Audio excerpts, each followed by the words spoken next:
করবেন না।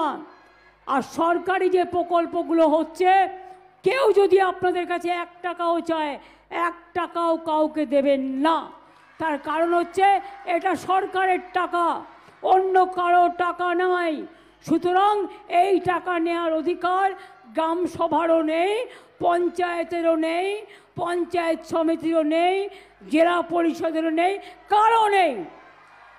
যদি কেউ টাকা চায়, পুলিশ থানায় গিয়ে ডায়েরি করবেন।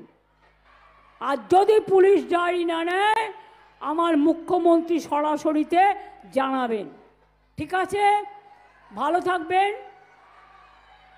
নেতাজি সুভাষচন্দ্র বোসের জন্মদিন আসছে।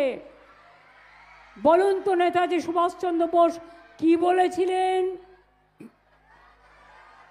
জয় হিন্দ কার স্লোগান? বলুন জয় হিন্দ, বলো জয় হিন্দ, জয় হিন্দ। এটা